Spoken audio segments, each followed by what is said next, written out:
श्री शिवाय नमस्तुभ्याम। हर हर महादेव। तो कैसे हैं आप सब।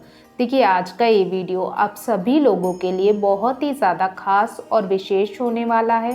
जैसा कि हम सभी जानते हैं कि अभी मार्गशीर्ष मास का बहुत ही पावन और पवित्र महीना चल रहा है और आज 25 दिसंबर को मार्गशीर्ष मास की चतुर्दशी तिथि है और ये चतुर्दशी तिथि भगवान शिव को समर्पित होती है और सोमवार का जो दिन होता है ये भी भगवान शिव को समर्पित होता है। तो इसी दिन हमें करना है बहुत ही सुंदर सा उपाय और इस दिन दो बहुत ही शुभ योग भी बन रहे हैं। सर्वार्थ सिद्धि योग का भी निर्माण हो रहा है और अमृत सिद्धि योग का भी निर्माण हो रहा है और इसी शुभ योग में और इसी पवित्र दिन पर हमें करना है बहुत ही सुंदर सा उपाय जो आज की इस वीडियो में हम आपको बताएंगे। ये उपाय आपकी समस्त परेशानियों को आपके जीवन से हमेशा के लिए समाप्त कर देगा। आपकी कोई ऐसी मनोकामना जो बहुत समय से अधूरी है और आप चाहते हैं कि वो परिपूर्ण हो जाए, तो आपको ये सुंदर सा उपाय करना है। ये उपाय हमने पूज्य गुरुदेव की ही कथाओं को सुन करके समझ करके आप सभी को भी मैं समझाने का पूरा प्रयास करूंगी। लेकिन उससे पहले इस वीडियो को आप सब ज़रूर लाइक करें और यदि भगवान शिव के सच्चे भक्त हैं तो चैनल को ज़रूर सब्सक्राइब करें। तो अब हम जान लेते हैं कि इस दिन हमें उपाय किस प्रकार से करना है। तो देखिए इस उपाय के लिए सबसे पहले हमें मात्र एक बेलपत्र लेनी है। बेलपत्र जब हम लें तो इस बात का हमें विशेष रूप से ध्यान रखना है कि बेलपत्र कटी फटी या खंडित ना हो। इसी के साथ हमें एक तांबे के पात्र में शुद्ध जल भर लेना है।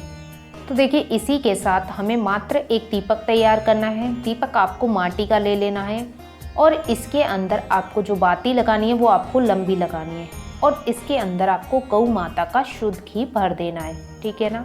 अब देखिए ये तीनों सामग्री को लेकर के आपको चले जाना है भगवान शिव के मंदिर। ये उपाय आप सुबह से लेकर रात्रि तक कभी भी कर सकते हैं। जब आपकी इच्छा हो तब आप इस उपाय को कर लें। तो देखिए आप भगवान शिव के मंदिर आ गए। अब देखिए आपको क्या करना है, आपको ये समझना है। तो देखिए आपको सबसे पहले जो आप एक बेलपत्र लाए हैं उस बेलपत्र को आपको अपने सीधे हाथ में रखना है और इस बेलपत्र को आपको भगवान शिव के शिवलिंग में गणेश जी वाले स्थान पर आपको इस बेलपत्र को स्पर्श कराना है। देखिए रखना नहीं है, अर्पित नहीं करना, बस आपको टच कराना है यानी आपको स्पर्श कराना है। तो आपको गणेश जी वाले स्थान पर करा देना है। और देखिए कराना किस प्रकार से, जो चिकना वाला भाग है वो शिवलिंग में स्पर्श होना चाहिए और डंडी का हिस्सा जलाधारी की ओर होना चाहिए। इस प्रकार से आपको बेलपत्र को स्पर्श कराना है। इसके बाद आपको कार्तिकेय जी वाले स्थान पर स्पर्श कराना है। सेम वैसे ही कराना है जैसे आपने गणेश जी वाले स्थान पर कराया था। इसके बाद आपको माता अशोक सुंदरी वाले स्थान पर अर्पित कराना है। अब देखिए तीनों जगह आपको अपनी वही मनोकामना बोलनी है जिस मनोकामना को लेकर के आप ये उपाय कर रहे हैं। ठीक है ना। उसके पश्चात आपने 3 जगह आपने स्पर्श करा दिया।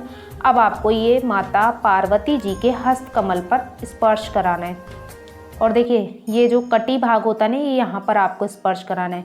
जो जलाधारी और लिंग को मतलब भगवान शिव के लिंग को जो दोनों जोड़ते हैं ना उस भाग को हम कटी भाग कहते हैं। तो यहाँ पर हमें इस बेलपत्र को स्पर्श कराना है। इसके बाद हमें 5वीं जगह हमें भगवान शिव के शिवलिंग पे अब हमें यहाँ पर स्पर्श नहीं कराना, हमें ये बेलपत्र को यहाँ पर रख देना है यानी अर्पित कर देना है।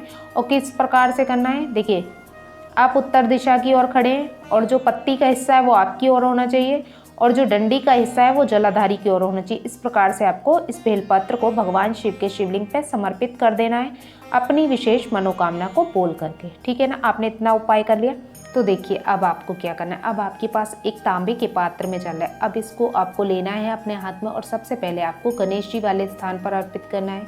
इसके बाद थोड़ा सा जल आपको कार्तिकेय जी वाले स्थान पर अर्पित करना है। इसके बाद थोड़ा सा जल आपको माता अशोक सुंदरी वाले स्थान पर अर्पित करना है। थोड़ा सा जल आपको माता पार्वती जी के हस्त कमल है यानी कटी भाग के चारों ओर आपको अर्पित करना है। अब देखिए लोटे में थोड़ा सा जल और है तो अब आपको ये जल भगवान शिव के शिवलिंग पर नहीं अर्पित करना। जी हाँ, इस उपाय में आपको इसी बात का विशेष रूप से ध्यान रखना है कि आज के दिन आपको भगवान शिव के ऊपर ये जल समर्पित नहीं करना। इस जल को आपको आज के दिन कहाँ समर्पित करना है हम आपको बताएंगे। तो आपको क्या करना है, इसके बाद आपको जल को रख देना है साइड में और आपको सबसे पहले भगवान शिव से प्रार्थना करनी है। भगवान शिव के पूरे परिवार से प्रार्थना करनी है कि मैं उपाय कर करके थक चुका हूँ, ये मैं आखिरी बार उपाय कर रहा हूँ। हे भगवान शिव से अपने अनुसार आपको प्रार्थना करनी है। हे महादेव जी, मेरी आपसे प्रार्थना है कि मेरी ये मनोकामना बहुत समय से अधूरी है, कृपा करके आप अपनी कृपा करें और मेरी इस मनोकामना को परिपूर्ण करें। अपने अनुसार आपको प्रार्थना कर लेनी है। उसके बाद देखिए आपको क्या करना है। अब जो शेष जल है ना, इस जल के पात्र को लेकर के और एक दीपक को लेकर के आपको आज के दिन चले जाना है किसी भी बेलपत्र के वृक्ष के पास। अब देखिए आप अगर मंदिर में उपाय कर रहे हैं तो वहीं पर अगर बेलपत्र का वृक्ष है तो आप वहीं ये उपाय कर लें तो ये सर्वोत्तम है।